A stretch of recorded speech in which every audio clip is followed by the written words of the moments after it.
So where are the robots? We've been told for 40 years already that they're coming soon. Very soon they will be doing everything for us. They'll be cooking, cleaning, buying things, shopping, building, but they aren't here. Meanwhile, we have illegal immigrants doing all the work, but we don't have any robots. So what can we do about that? What can we say?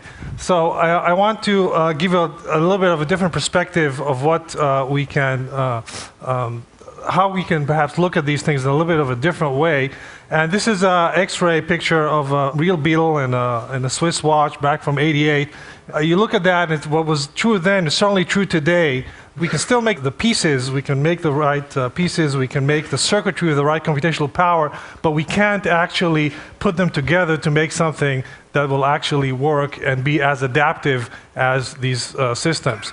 So let's try to look at it from a different perspective. Let's summon the best designer, the mother of all designers. Let's see what evolution can do for us. So we threw in, we created a primordial soup with lots of pieces of robots, with bars, with motors, with neurons, put them all together and put all of this under kind of natural selection, under mutation, and rewarded things for how well they can move forward.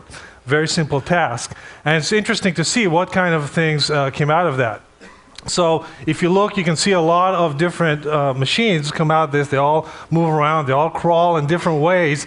And you can see on the right that we actually made a couple of these things and they work in reality. These are not very fantastic robots, but they evolved to do exactly what we reward them for moving forward. So that was all done in simulation, but we can also do that on real machines. Here's a physical robot that we actually have a population of brains competing or evolving on the machine. It's like a rodeo show. They all get a ride on the machine, and they get rewarded for how fast or how far they can make the machine move forward.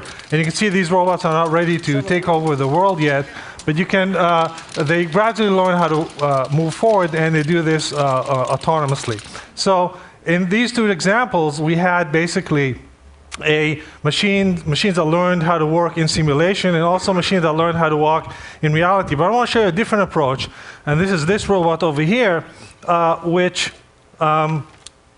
has 4 legs. It has 8 motors, 4 in the knees and 4 in the hip. It has also 2 tilt sensors that tell the machine how which way it's tilting. But this machine doesn't know what it looks like. You look at it and you see it has 4 legs. The machine doesn't know if it's a snake, if it's a tree. It doesn't have any idea what it looks like. But it's going to try to find that out. So initially it does some random motion, and then it tries to figure out what it might look like. And you're seeing a lot of things passing through its mind, a lot of self-models that try to explain the relationship between actuation and sensing. And then tries to do a second action that creates the most disagreement among predictions of these alternative models, like a scientist in a lab. And then it does that and tries to explain that and prune out its self-models. This is already the last cycle, and you can see it's pretty much figured out what itself looks like. And once it has a self-model, it can use that to derive a pattern of locomotion. So what you're seeing here are a couple of a pattern of locomotion. We were hoping that it's going to have a kind of evil spidery walk, but instead it created this pretty lame way of moving forward. But when you look at that, you have to remember that this machine did not do any physical trials on how to move forward, nor did it have a model of itself. It kind of figured out what it looks like and how to move forward, and then actually try that out.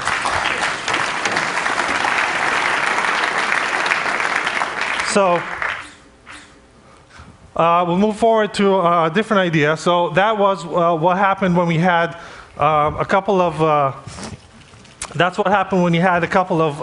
Okay.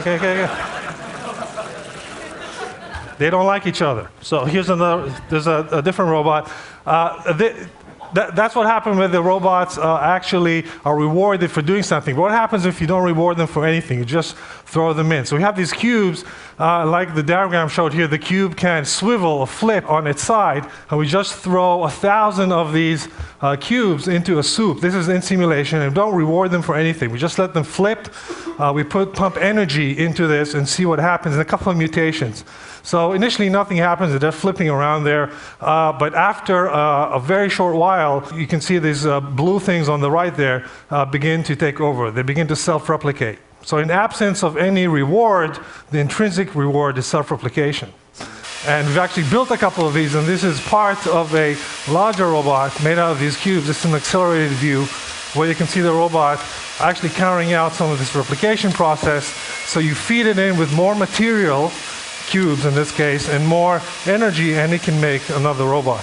So of course, this is a very crude machine, but we're working on micro-scale version of these, and hopefully the cubes will be like a powder that you pour in.